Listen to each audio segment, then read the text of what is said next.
gasto de efectivo, tenemos factores de crédito como son la reputación, en este caso nuestro historial, la capacidad que tenemos para solicitar o embolsar un crédito, el capital, que es la solidez financiera del solicitante que se refleja por su posición de propietario, o la garantía colateral o la cantidad de activos que el solicitante tiene para disponer del crédito.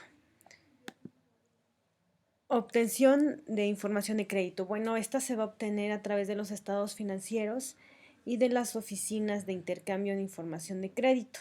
De alguna manera ya todo el mundo sabe si hay una,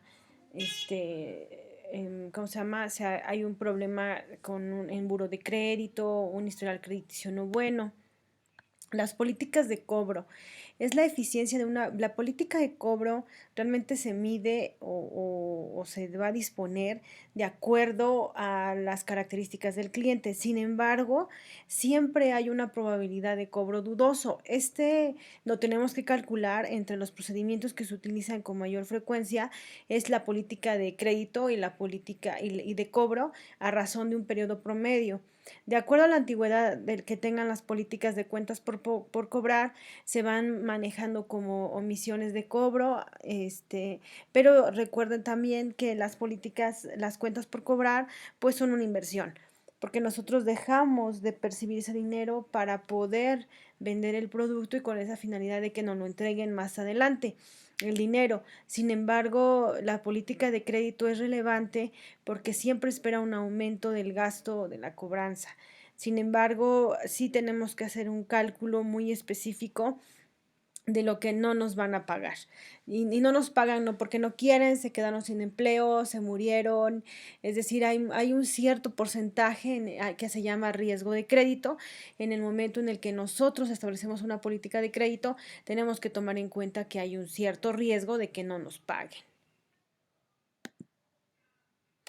Las necesidades de financiamiento. Bueno, al igual que los jefes de familia, tienen tres formas de obtener el dinero, ¿sí? Nosotros tenemos, igual en una empresa se tienen tres formas de obtener el dinero.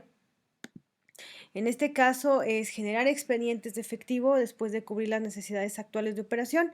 Esta opción es más sana, generar nosotros los excedentes, tener dinero excedente. Más adelante les voy a poner un caso práctico en donde van a ver todo lo que se les estoy poniendo en la teoría, por supuesto. Y hay que pedir un préstamo, asociarse con alguien, también esa podría ser la otra forma de pedir un financiamiento, o de alguna manera pues pedir prestado, que en este caso sería el pasivo a corto plazo o el pasivo a largo plazo, así, o en su momento pues serían también los socios.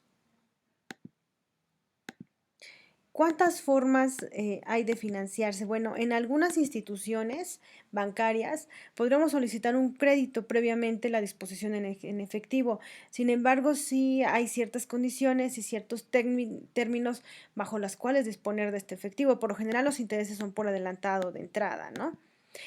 Finalmente, es preciso agregar que tener acreedores bancarios no nos convierte en dueños del negocio, ¿sí? Sino tan solo son personas a los que se ha contraído un compromiso y se les devuelve el préstamo. Pero sí es importante en esta parte pagar los intereses porque si no en un momento dado nos puede generar un problema. En cuanto al capital, en otros casos, una entidad económica tiene necesidades de obtener recursos con el objetivo de proseguir sus planes. Con base en el monto de los recursos y la naturaleza que necesitamos, ya sea la inversión o lo que vayamos a comprar, pues también vienen los intereses del proyecto. A lo anterior se le denomina capital, el cual se va a invertir y por lo general se convertirá en socio o accionista la persona que nos va a prestar el dinero. Esta es la otra característica la otra forma de financiamiento que no tenga que ser el banco. Los socios nos van a financiar. Normalmente el rendimiento se otorga a las personas o instituciones. Se le llaman dividendos. Se le llaman dividendos y es un pago obligado de interés, además de garantizar mientras el pago solo se paga en rendimientos llamados dividendos, que es lo que les comentaba. Adicionalmente hay un riesgo potencial de que si la empresa es mal administrada, pues puede perder su aportación. Nosotros esto lo vimos cuando vimos autofinanciamiento. La obtención del financiamiento en el mercado de capitales. Bueno, aquí estamos hablando del mercado de derivados, del mercado de dinero, de todo, del mercado de metales, todos esos mercados que vimos nosotros las clases pasadas, que es invertir en bolsa y que obviamente esto se va a libre mercado. Otra obtención en el financiamiento de capitales. Acuérdense que el mercado de capitales es a largo plazo y por lo general se adquieren obligaciones o acciones de una entidad económica. Es decir, yo necesito dinero, voy al mercado de capitales, me compran mis acciones o compran pagarés o pagafés, dependiendo qué instrumento es el que esté girando la empresa, me prestan el dinero y posteriormente yo les voy a retribuir ese dinero o la empresa misma. La obtención del financiamiento, en este caso, al igual que en los casos anteriores, las empresas también tienen a sus acreedores, a sus proveedores, que era lo que yo les comentaba. Es mucho más fácil buscar una subvención, buscar un acreedor o el accionista a que el banco nos preste. El mercado eficiente es uno de los conceptos claves de las finanzas corporativas, es la teoría de los mercados, que surgió como respuesta en cuestión de cómo puede crear un valor el análisis, la gestión de fondos y los tesoreros. Los mercados son eficientes y si el van de estas operaciones es cero, pues el costo de la transacción no existe y todos los inversores tienen acceso a la misma información. La competencia elimina cualquier posibilidad de tener un BAM positivo. Criterio de débil eficiencia. Bueno, tenemos un mercado que satisface el criterio si los precios actuales reflejan toda la información de los precios pasados. Es decir, la hipótesis débil del mercado eficiente argumenta que el análisis técnico de los esquemas de los precios pasados pueden pronosticar el futuro es inútil porque la información habría sido incorporada a precios de mercado. ¿A qué me refiero con esto? Nosotros, por ejemplo, no recuerdo si hicimos un cálculo de pronóstico, pero si no para la siguiente semana, vamos a hacer un cálculo de pronóstico y vamos a hacer un cálculo de presupuesto. Sin embargo, sí es importante saber y determinar, jóvenes, que las ventas que yo tenía en enero, febrero, marzo, abril del año pasado no se pueden pronosticar de la misma manera ahorita, porque desafortunadamente el cambio, el ambiente, no es exactamente el mismo. Es por eso que argumenta que el criterio del mercado es débil. Criterio semifuerte. Este es un criterio de eficiencia que cumple que si toda la información públicamente dispone se refleja en los precios del mercado, entonces quiere decir que las predicciones futuras o las oscilaciones de la parte micro y el balance general, que es la parte de la parte macro, como el PIB y todas estas cosas que ahorita están en la canasta básica y demás, así como el balance, los informes anuales y otras fuentes, pues son capaces de mejorar la predicción.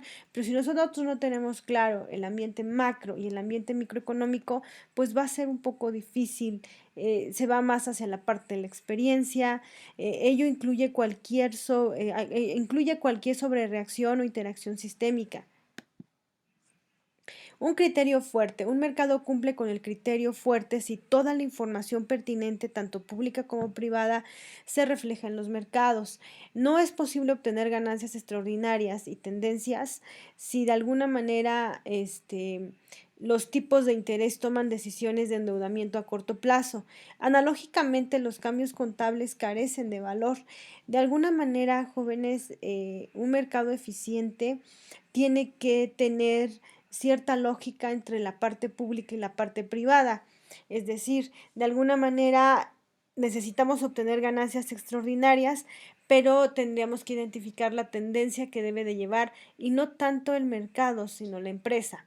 Porque no es lo mismo invertir en Bimbo que invertir en Bachoco. Los dos tienen mercados diferentes y entonces aquí o conocemos claramente que el gobierno tiene información permanente de esto y lo manejan en la parte privada, pues obviamente los precios del mercado van a estar estables. El problema es que cuando, en este caso, por ejemplo, que nos están diciendo que las cosas no han subido y demás, nosotros nos damos cuenta que sí. Entonces no hay un criterio fuerte en el mercado que manejamos y eso va a traer como consecuencia que tampoco haya un criterio fuerte para la inversión. Saludos.